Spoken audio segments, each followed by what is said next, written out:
ಹಿಂದೆ ಬೆಂಗಳೂರಲ್ಲೂ ಕೂಡ ಇದೇ ತರ ಆದಂತ ಸಂದರ್ಭದಲ್ಲಿ ನಾವು ಹಿಂದಿಯನ್ನು ಒಪ್ಕೊಂಡಿರ್ಲಿಲ್ಲ. ಅವಾಗ ಬೆಂಗಳೂರಲ್ಲಿ ನಮ್ಮ ಹೋರಾಟದ ಪ್ರತಿಫಲ ಇವತ್ತು ಕೂಡ ಇಂಗ್ಲಿಷ್ ಮತ್ತು ಕನ್ನಡ ಇದೆ.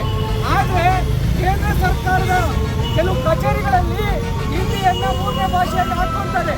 ಹಿಂದಿಯಲ್ಲಿ ಈ ರಾಷ್ಟ್ರದ ಭಾಷೆನ ಅಧಿಕೃತವಾಗಿ ರಾಷ್ಟ್ರ ಭಾಷೆ ಅಂತ ಆಗಿದೆಯಾ? ಯಾಕೆ ಹಿಂದಿಯನ್ನ ಬಳಸ್ತೀರಾ? ಉತ್ತರ ಭಾರತದ ಯಾವುದಾದ್ರೂ ರಾಜ್ಯದಲ್ಲಿ ಕನ್ನಡವನ್ನ ಬಳಸ್ತೀರಾ? ಯಾಕೆ ನಮ್ಮ ಮೇಲೆ ಹಿಂದಿಯನ್ನ ಏರಿಕೆ ಮಾಡೋದು ಬಲವಂತವಾಗಿ? ಇವತ್ತು ಸಾರ್ವಜನಿಕರು ಓಡಾಡುವಂತ ಸ್ಥಳಗಳಲ್ಲಿ ಹಿಂದಿಯನ್ನ ಯಾಕೆ ಹಾಕ್ತಿದ್ದೀರಾ? ನೀವು ಕೇಂದ್ರ ಸರ್ಕಾರದ ಅಧೀನದ ಕಚೇರಿ ಅಂತ ಹೇಳಿ ಇಷ್ಟ ಬಂದಂತೆ ಕನ್ನಡದಲ್ಲಿ ಮಾಡುವುದಾ?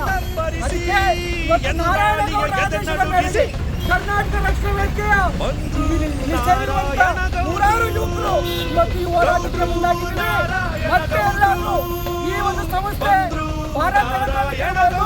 ಯಾವುದೇ ಕೇಂದ್ರ ಸರ್ಕಾರದ ಸಂಸ್ಥೆಗಳಲ್ಲಿ ಹಿಂದಿ ಏರಿಕೆಯನ್ನೇನಾದ್ರೂ ಮಾಡಿಕೊಟ್ರೆ ಅಂತರ ವಿರುದ್ಧ ಕ್ರಾಂತಿಕಾರಿ ಹೋರಾಟವನ್ನ ಮಾಡಬೇಕಂತ ಎಚ್ಚರಿಕೆಯನ್ನ ಕೊಡ್ತಾ ಇದ್ದೀವಿ.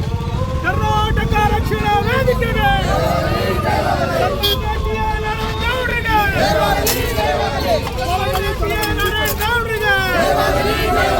ಕರ್ನಾಟಕ ರಕ್ಷಣಾ ವೇದಿಕೆ ಹೋರಾಟಕ್ಕೆ ತೊಲಗಲಿ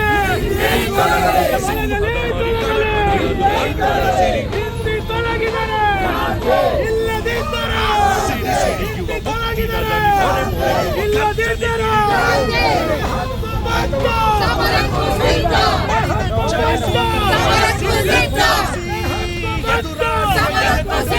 ಕರ್ನಾಟಕ ರಕ್ಷಣಾ ವೇದಿಕೆ ಹೋರಾಟಕ್ಕೆ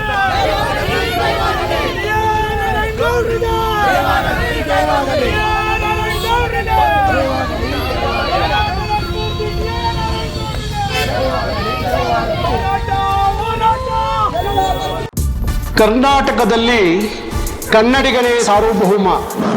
ಕನ್ನಡಿಗನೇ ಇಲ್ಲಿ ಸಾರ್ವಭೌಮ.